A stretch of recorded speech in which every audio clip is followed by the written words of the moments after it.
O PSOL pode entrar com uma ação dizendo que eu estou violando direitos humanos ao usar o direito penal do inimigo para pegar o comando vermelho no treinador da favela, e pode vir uma decisão monocrática de um ministro do STF falando não vai fazer, Renan, pare já a operação. E eu não vou cumprir essa decisão.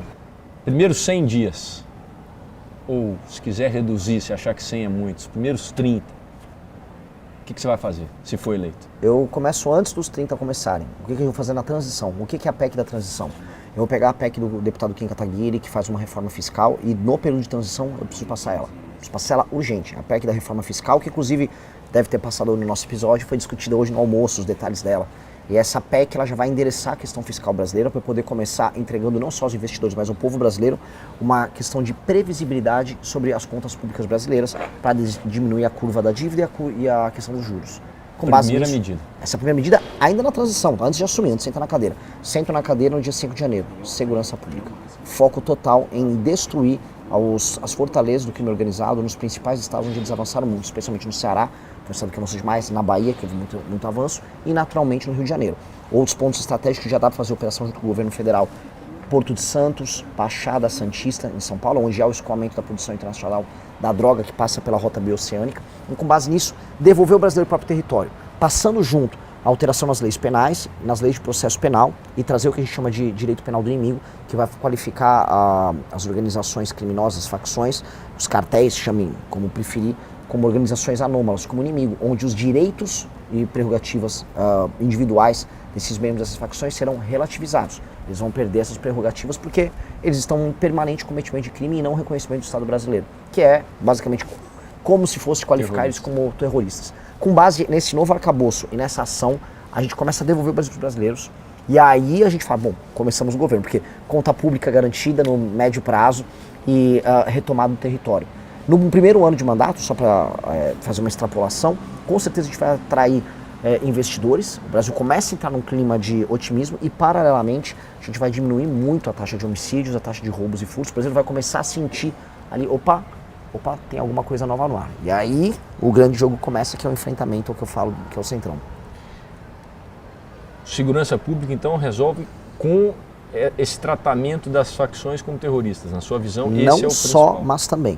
Não só, mas também. Porque também, eu vou dar um exemplo, eu posso tratar o PCC quanto eu quiser como terrorista, mas se o PCC continuar operando, usando empresas no mercado financeiro, operando com título podre para cá e para lá, como eles fizeram, inclusive, numa sobreposição com o Banco Master. A REAG foi isso, e a REAG operou Master junto com os demais.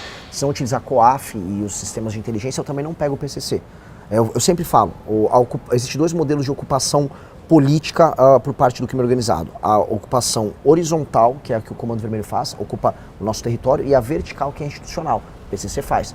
Ocupa Ministério Público, ocupa prefeituras, ocupa polícia, ocupa mercado financeiro.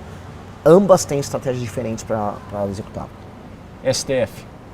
No começo do mandato, sim, eu quero saber como é que vai ser a reação do STF a essas medidas que nós vamos adotar. Minha primeira questão com o STF é essa.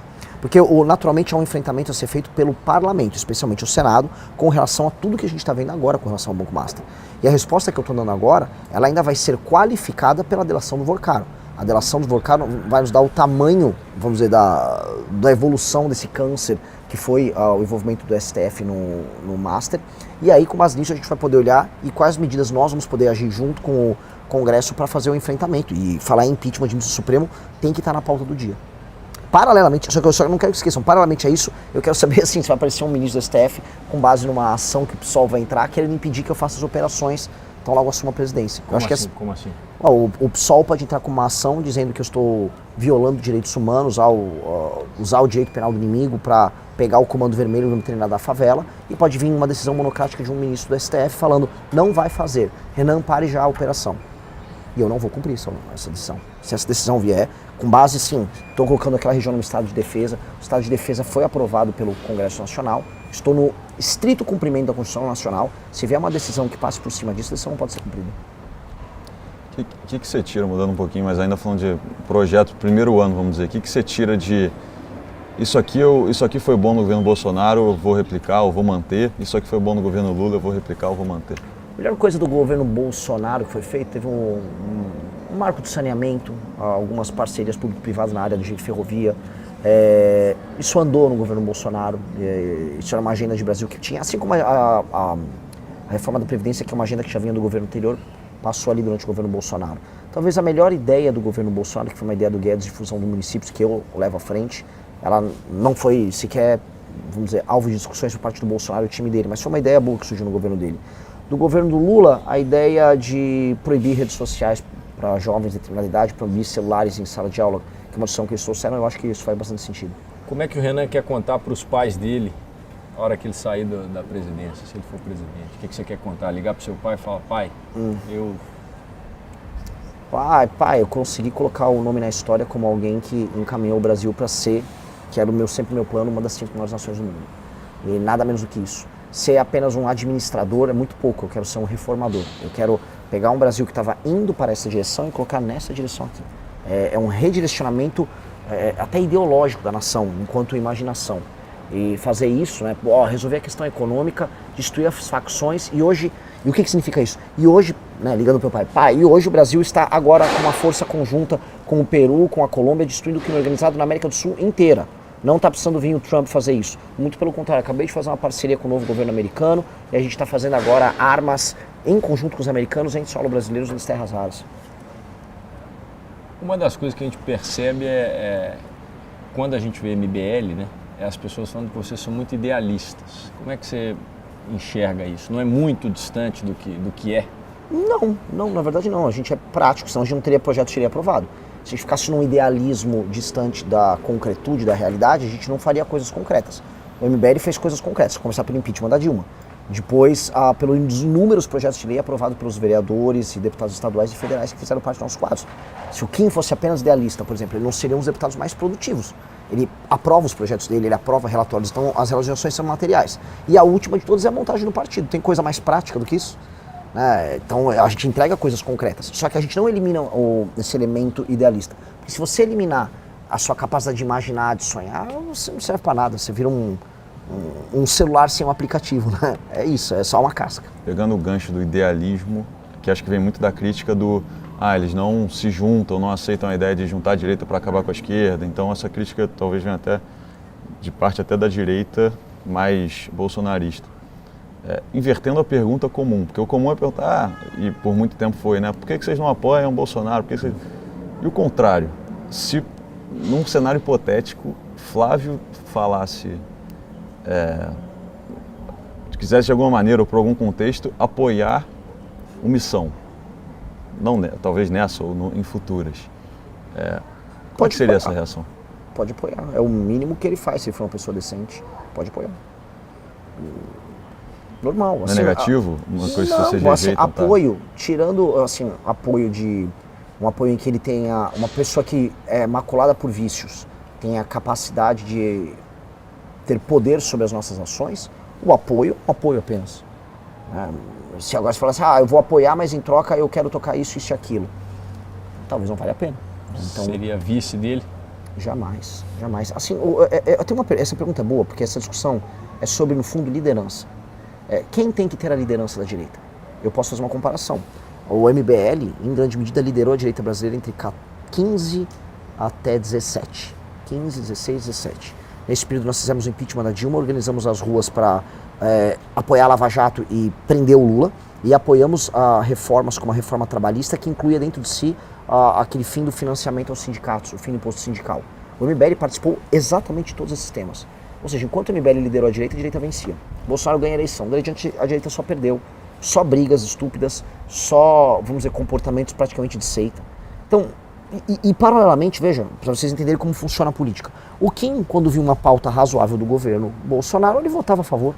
Muitas vezes, na verdade, ele deve ter votado favorável a projetos que vinham do governo, mais vezes que ele votou contra. Então, no Congresso, votava a favor. Mesma coisa aconteceria no governo nosso, eles votariam também. Agora, a disputa não é sobre quem vota junto ali, é sobre quem lidera esse processo. Eu não acredito na liderança dos Bolsonaro. Sob a liderança da família Bolsonaro, a direita brasileira só perdeu. Sob a liderança, ela só ganhou. E por quê? Nós somos pessoas melhores e mais capacitadas. Eles são pessoas que, do ponto de vista moral, são frágeis e do ponto de vista intelectual, eles são frágeis. E eu quero demonstrar isso, por isso a gente agora tem um partido e o partido permite que a gente coloque uma candidatura para que as pessoas possam comparar. Posso puxar as perguntas da audiência? Por favor. A gente tem que a gente selecionou entre as perguntas uma positiva e uma negativa, uma ácida.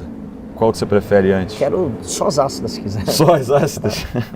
o formulário era escolher o pré-candidato e botava a pergunta embaixo. Então a pessoa marcou Renan Santos e escreveu: esse sujeito não passa nenhuma credibilidade, é um completo lunático e desleixado. Tentando decifrar aqui. Basta olhar para ele. Só grita, grita, grita, faz barulho. Todo mundo é ruim, só eu sou bom. O que ele fez além de fundar um movimento? Movimento entre aspas. Bom, essa é a pergunta do leitor. Aparentemente você teve dificuldades em entender o texto dele, o que mostra que o desleixo talvez dele seja com a própria língua portuguesa do nosso amigo leitor, né? Já para dar uma cutucada nele, mas o que eu posso colocar para ele de maneira tranquila? Olha, se ele acha que eu sou desleixado e quer jogar pelos meus resultados, dado que ele acha que eu não fiz nada, eu posso fazer uma lista de coisas que eu fiz. Eu realmente fundei o maior movimento político do Brasil e provavelmente de toda a América Latina hoje, que é o MBL. Eu também fui responsável pelo impeachment da Dilma, não só organizando as manifestações, mas também no Congresso Nacional. Basta checar os livros publicados pelos nossos inimigos. Pergunte ao PT o que ele acha sobre o MBL. Ele vai falar que o MBL foi financiado pelos Estados Unidos para fazer impeachment. Eu também liderei as manifestações pela prisão do Lula. Também fui responsável durante o impeachment da Dilma por ser vice-presidente do comitê do impeachment. Isso é formal, é só perguntar para os envolvidos. O Mendonça Filho, que era o presidente do comitê do impeachment. Eu fundei a segunda maior revista de política, cultura e arte do Brasil, só atrás da revista Piauí, número de assinantes, que é a revista Valete. Eu já elegi dezenas de parlamentares ao redor do Brasil inteiro. Eu fundei um partido político. Eu fundei uma rede social, que é a Valete Plus, autossustentável de produção de ideias. Eu criei a maior academia de novas lideranças políticas do Brasil, que é a Academia MBL. E assim, eu poderia falar de outros feitos em outras áreas, mas isso me qualifica bastante a ser uma liderança política. Tenho livros no plural publicados, artigos, muitos no plural publicados. Fiz e nem quis completar, por razões pessoais, completaria com toda tranquilidade a faculdade de Direito mais difícil de passar no Brasil. Então, não acho isso coisa de uma pessoa desleixada em nenhuma medida, acho coisa de uma pessoa criativa, trabalhadora e idealista. E ele deveria comparar esses feitos com os feitos fáceis dos ídolos dele, que já imagino quem sejam.